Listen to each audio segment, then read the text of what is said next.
E o Match compatibilizou com alguém que estava nesse aplicativo. Legal, Ana, obrigado pela reportagem. Nós já estamos recebendo aqui o Alexandre Medeiros, que é secretário-geral da Comissão de Direito Digital da OAB de Santa Catarina, justamente porque a gente quer alertar aqueles que estão aí navegando nos aplicativos sobre os riscos, porque existem riscos, né, doutor? Boa tarde, obrigado pela presença. Boa tarde, Fernando. Boa tarde aos telespectadores. Os riscos são constantes, né? É importante que o usuário, seja de qual rede social ele estiver propenso a utilizar ou já utilizando, que ele tenha ciência de quais os dados ele está fornecendo para ingressar, ele está liberando informações pessoais, dados sensíveis, para poder ingressar e compartilhar essas informações com os demais usuários desse sistema. Então é importante que ele se atente a que tipo de informações ele está posicionando nesse meio virtual. Não que eu use esses aplicativos de jeito nenhum, doutor, mas o seguinte, se fala muito na internet, os meus amigos falam, né? Eu tenho ouvido bastante, dos fakes, né? As pessoas que, na verdade, mentem a identidade, colocam lá a foto de uma pessoa bonita, mas, na verdade, não são aquela pessoa. Tem a questão da pedofilia, pessoas mais velhas que utilizam esses aplicativos para ludibriar pessoas mais jovens, inclusive crianças, existem casos. Então, quer dizer, a internet é realmente uma situação bem perigosa se não souber navegar. E aí, o senhor acredita que tem como se prevenir de casos assim? Eu acho importante, eu acho importante deixar claro que o usuário ele não pode deixar de utilizar o sistema com o receio de que é um ambiente nebuloso, que não tem certos controles e limitações, né? Ele precisa compreender que certas informações lá estão posicionadas, mas ele precisa se proteger, não exibindo de maneira aberta demais a todas essas informações da sua vida pessoal e tal. Em especial, eu posso até citar como exemplo, uma preocupação nossa com relação a esses pontos de internet que eles são compartilhados facilmente, sem um controle do usuário ao acesso àquela rede Wi-Fi. Então, o usuário com a rede aberta, ele acessa aquela informação, ele compartilha informações, seja do seu interesse, qual seja ele, lícita ou ilícita, e depois ele se torna impossível de ser identificado, né? Porque não há uma identificação daquele usuário dentro daquela rede. Essa identificação é feita através do endereço de IP, que fica sempre mascarado dentro dessa situação. Ok, olha que importante este alerta do doutor que está com a gente, não compartilhar, não mandar fotos principalmente, nem dados importantes. Doutor, tem uma participação aqui, daqui a pouco a gente continua neste assunto, a Eudiane vai trazer um assunto um pouco mais sério com relação à regulamentação de uso de dados na internet. A mensagem está no ar, pode colocar na tela, deixa eu ver quem participa com a gente, a Ana, que diz: oi, bom dia a todos aí do estúdio, hoje é meu dia, dia dos solteiros, parabéns a todos os solteiros. Legal, obrigado pela participação. Eudiane, agora o assunto fica um pouco mais delicado justamente nesta questão de utilização de dados, nossos dados na internet. Sim, antes disso, ainda falando sobre os solteiros, muita gente se identificando, doutor, já obrigada pela sua presença. Obrigado. O Silvio Ferreira coloca o seguinte: ser solteiro é uma liberdade provisória, ou seja, habeas corpus do relacionamento. Muito bom, participe aí no nosso WhatsApp 991622676. A gente agora, como o Fernando falou, vai vir para um assunto mais sério também e continua a nossa entrevista. Os aplicativos de relacionamento, assim como qualquer outro, salvam informações sobre os usuários. Pois é, onde costumam usar, gostos, valores que gastam, uma série de informações, um grande banco de dados. Foi assinada ontem pelo presidente Michel Temer uma lei para proteger esses dados pessoais no Brasil. Na prática, essa nova lei assegura que esses dados só podem ser usados por empresas ou pelo governo com autorização prévia. A mudança promete modificar essa relação entre consumidores e empresas. Basicamente, o que muda é que cada um de nós será dono dos próprios dados. Eles não pertencerão mais às empresas com as quais temos qualquer tipo de relação. O dado é seu, não é? O dado é do cidadão, não é da empresa. Ela está na posse dos dados e está fazendo uma utilização que ela informou no ato da coleta. A partir da vigência da nova lei, você vai poder levar os seus dados para onde quer que queira. Vai poder baixar uma cópia, armazenar esses dados ou levar para um competidor, fazendo com que, para que você não perca clientes, o teu serviço ou o teu produto vão precisar melhorar. Isso deve se tornar positivo para o cidadão. A lei estabelece que Dados de crianças devem ser tratados com o consentimento dos pais. Informações sobre saúde de pessoas podem ser utilizadas exclusivamente para pesquisa. Dados pessoais deverão ser excluídos após o encerramento da relação entre cliente e empresa. Os titulares das informações poderão, a qualquer momento, corrigir seus dados. A transferência de dados só poderá ser feita a países com nível adequado de proteção. A lei não se aplica no caso de dados usados para fins jornalísticos ou artísticos, de segurança pública, de Estado ou para investigações. A partir de agora, as empresas serão obrigadas a tomar medidas de segurança para proteger os dados pessoais de seus clientes de possíveis acessos não autorizados, inclusive no que diz respeito à atuação dos hackers. O gestor de dados da empresa será ainda obrigado a informar sobre vazamentos. E as empresas que não cumprirem as regras podem ser multadas em até 50 milhões de reais. A Lei 13.709 foi publicada hoje no Diário Oficial, mas as empresas têm um prazo de adaptação de 18 meses. O governo já sinalizou que pretende criar uma agência reguladora para que, na prática, a lei não fique restrita às grandes empresas. Facilita para a investigação de ilícitos no meio digital, facilitam as transações comerciais e, especialmente, o cidadão vai ter mais informação ao seu respeito sobre aquilo que está sendo coletado e tratado.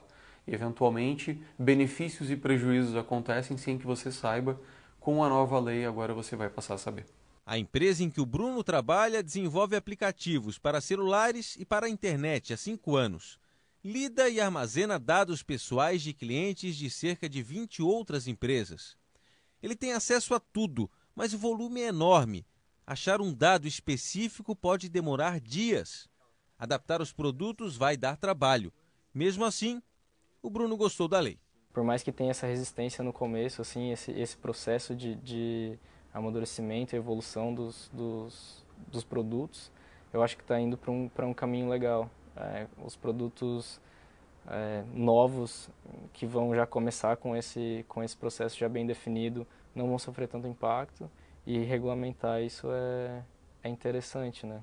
Lei similar já está em vigor na Europa desde o início do ano e tem agradado. Aqui, como lá, as empresas serão obrigadas a entrar em contato com seus clientes sobre a utilização de dados pessoais. Caberá a cada um de nós estabelecer o que poderá ser feito com essas informações. Muito bem, 12h41 e o Diário, doutor Alexandre, continua com a gente porque é o seguinte, agora já é um alívio. Uma coisa é fato, os nossos dados estão circulando na internet, estão coletando as nossas informações, o que a gente pesquisa na internet, o que a gente procura na internet, onde a gente mora, enfim. Só que agora já existe uma regulamentação para fiscalizar. A gente pode dizer que está mais seguro agora, doutor?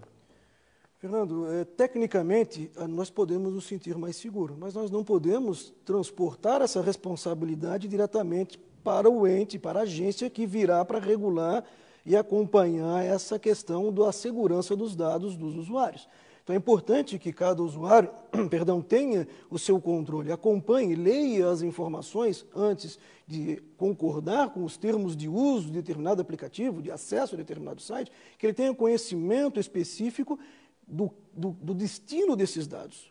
Para cada dado desse é importante que seja atribuído uma utilização. Ele tem que ter o conhecimento e a concordância se ele assinala assim ou não para aquela informação ser compartilhada. Alguns dados sensíveis precisam ser mais preservados. Orientação sexual, religiosa, cor, esses dados não podem ser utilizados para fim discriminatório. Então, esses dados são muito mais protegidos, eles não podem ser distribuídos. As empresas que não cumprirem com essas determinações, segundo a nova legislação de proteção de dados, elas podem pagar multas de até 2% do seu faturamento anual, tendo como limitador 50 milhões de reais. Foi vetado uma parte do texto legislativo que determinava que as empresas poderiam ser, inclusive, serem indicadas ao fechamento das suas atividades, em virtude do não cumprimento do dispositivo legal. Doutor, nós temos um questionamento pelo WhatsApp, vamos ver qual que é a pergunta da nossa telespectadora. É o Pedro, telespectador. É perigoso comprar pela internet? Questionamento dele. Eu acho que é perigoso também. Existem maneiras da gente se sentir mais seguro ou não, né? Preciso conhecimento. Claro, perigoso também comprar um estabelecimento físico. Agora há pouco, numa outra matéria que vocês estavam vinculando, uma empresa vendeu materiais de construção no sul do estado para compradores que não fizeram o pagamento. De que forma eu consigo me proteger, então, doutor, pela internet? É importante verificar, porque a lei determina que essas empresas que fazem o e-commerce, o comércio eletrônico, elas têm que informar ao rodapé da página o seu CNPJ, dados onde elas estão estabelecidas, telefones de contato. Então, a pessoa ela precisa verificar estas informações que estão anotadas na página. Ir lá consultar no site da Receita Federal se aquele CNPJ é válido, se aquele endereço que está no cartão do CNPJ é o mesmo endereço que está disposto no site, fazer um contato telefônico e verificar essas informações. Inclusive, há inúmeros sites na internet que fazem absorção de reclamação de usuários por conta de insatisfações do comércio. A pessoa pode se referenciar no nosso PROCON, pode se referenciar nesses sites específicos. Ok, mais algum questionamento aí na internet, já que a gente está falando de dados na internet, o Diane, alguém pela internet? Assim, pesquise, se informe, tenha base para não cair num golpe. É o que a gente sempre fala. A pergunta, né, para outras pessoas, né, doutor? Conhecimento é tudo. Você já comprou nesse site, é confiável, né? Já chegou aí os equipamentos que foram comprados. Eu conheço recentemente um jovem que comprou um computador e, na verdade, não apareceu, fez a transferência. Então, tem a forma de fazer o pagamento adequada, de pesquisar o site ser confiável. Inclusive, tem sites na internet hoje que eles fazem o seguinte, eles fazem a mediação entre o comprador e o vendedor, o dinheiro é pago primeiro para esta empresa, só depois que o produto chega a quem comprou que eles liberam o dinheiro para quem vendeu. Então, realmente dá para se precaver, né, doutor? Com certeza. Eu acho que a segurança que o Pedro, o telespectador, questionou, não se diz só o fato do não recebimento do produto adquirido, mas também dos dados que são trafegados nesse espaço. Né? Que segurança, que ambiente seguro é aquele que ele pode colocar as suas informações de cartão de crédito, dados pessoais, e que esses dados não serão utilizados para outros fins.